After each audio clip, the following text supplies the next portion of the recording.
Assalamu alaikum guys, I hope you are doing great. So today I'm going to talk about technopreneurship, an emerging field of entrepreneurship. Basically, the term was first used in the year 1987. It gained popularity around the 2000s when a large number of people started using the internet. The term technopreneurship is a fusion of two words, technology and entrepreneurship. It involves tech savvy, creative, innovative individuals who have a knack for taking a calculated risk, unlike entrepreneurship, which can sometimes be a one person show. The success of a technopreneur depends on how well he motivates a team of individuals. So the successful of a technopreneurship startup involves a group of dedicated people with different skill sets and resources working hand in hand. एक technopreneur start करता है एक new idea से और उस idea में इतना potential होता है कि जिस तरह हमारी सोसाइटी ट्रेडिशनली फंक्शन करती हुई आ रही है उसको हम चेंज कर सकें। और या तो वो एक नया प्रोडक्ट क्रिएट करते हैं या फिर वो टेक्नोलॉजी को यूज करके किसी एक प्रॉब्लम के लिए सॉल्यूशन लेके आते हैं। इसलिए साइंस एंड टेक्नोलॉजी दोनों एक पहचान है टेक्नोप्रेन्योरशिप के लिए। जो एक टेक्नोप्रेन्योर होता है उसके लिए कुछ क्रिटिकल एरियाज होती हैं जिस पे उसको फोकस करने की ज़रूरत होती है।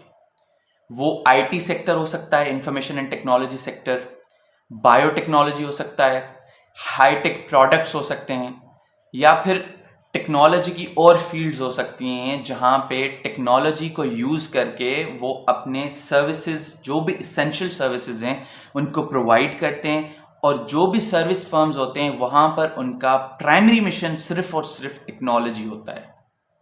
Examples of successful technopreneurs. अब एक कॉमन मिसकंसेप्शन है कि टेक्नोप्रेन्योर बनने के लिए आपको जीनियस होना ज़रूरी है, whether to write codes or to invent new technology. Well, that need not be the case. इस तरह नहीं है।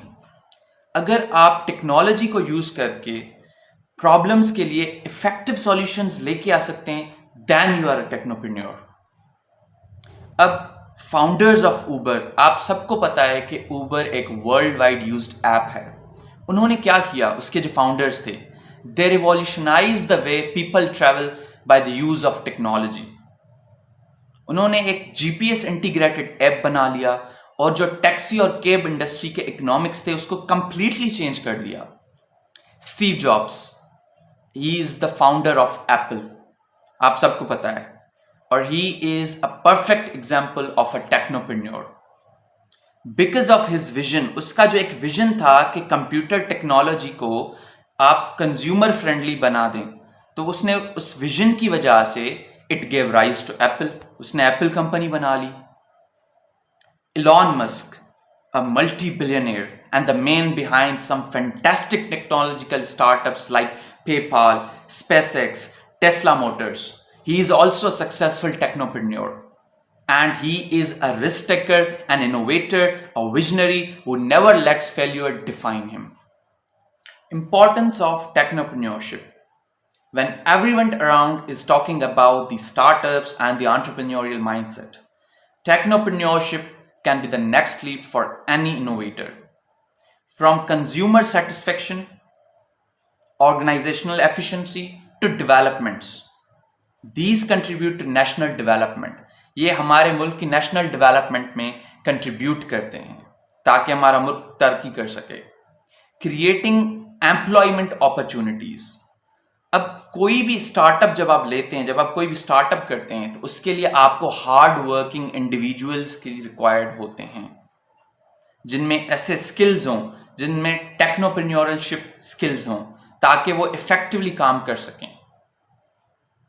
एडवांसमेंट इन टेक्नोलॉजी, जो भी टेक्नोलॉजिकल एडवांसमेंट है, आजकल के जो इनोवेटर्स हैं या जो टेक्नोप्रेन्योर्स हैं वो एग्जिस्टिंग टेक्नोलॉजी को इम्प्रूव करने के लिए कोशिश करते रहते हैं।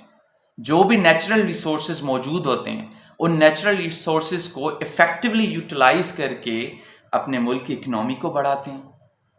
Capital formation. अब किसी भी स्टार्टअप के लिए जाहिर सी बात है आपको फिनांसर्स की ज़रूरत होती है, आपको इनोवेटर्स की ज़रूरत होती है, आपको जो इन्वेस्टर्स होते हैं उनकी ज़रूरत होती है। तो ज़ाहिर सी बात है जो टेक्नोप्रेन्योर्स हैं उनको भी फिनांसर्स की ज़रूरत होती है। तो ये फिनांसर्स उनको असिस्ट करते हैं फॉर द स्टार्टअप्स। और ये फिनांसर्स क्या करते हैं, पब्लिक सेविंग्स को यूटिलाइज करते हैं ताकि आपके मुल्क की जो इकोनॉमी है वो स्टेबल हो सके।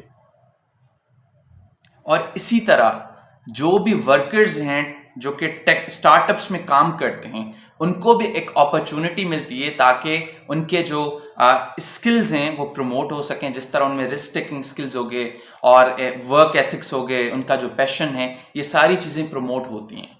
और इन फ्यूचर उनको भी एक मौका मिलता है कि वो खुद अच्छे इफेक्टिव टेक्नोप्रेन्योर्स बन सकें।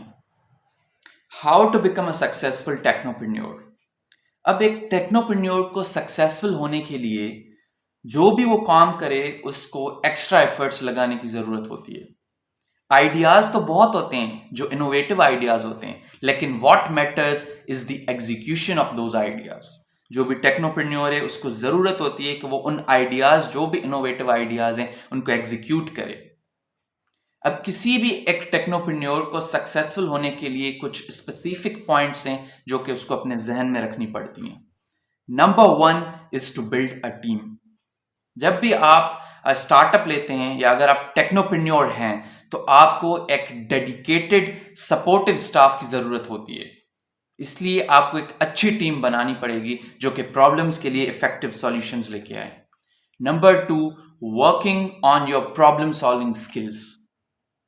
आप में प्रॉब्लम सॉल्विंग स्किल्स होने चाहिए जो भी टेक्नोप्रेन्योर्स हैं, क्योंकि जब आप कोई स्टार्टअप लेते हैं तो इस स्टार्टअप के जो उसके शुरू वाले साल होते हैं, जो उसके फॉर्मेटिव ईयर्स होते हैं, वहां पर टेक्नोप्रेन्योर्स को हर्डल्स फेस करने पड़ते हैं। वो हर्डल्स ऑपरेशनल चैलेंजेस भी हो सकते हैं, आपके कंपनी में फंडिंग क्रंचेस भी हो सकते हैं, या कोई और जो भी रेगुलेटरी इश्यूज होते हैं वो आपको फेस करने पड़ते हैं। इसलिए अगर आपके पास प्रॉब्लम सॉल्विंग स्किल्स होंगे तो ही आप उनको सॉल्व कर सकेंगे, उन हर्डल्स को आप अच्छे तरीके से फेस कर सकेंगे।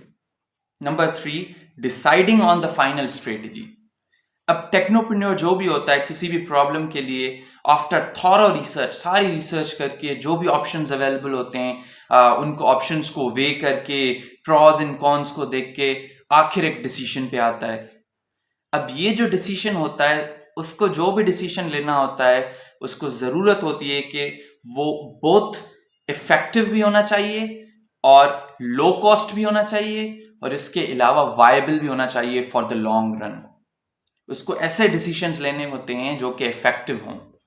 After all, technopreneurship is all about making improvements in the life in an organization, a nation, or even the whole world. It is one of the very important fields of entrepreneurship. So that's all from me today. I hope you have understood the topic very well, and it's time to sign off and see you in the next video. Allah Hafiz.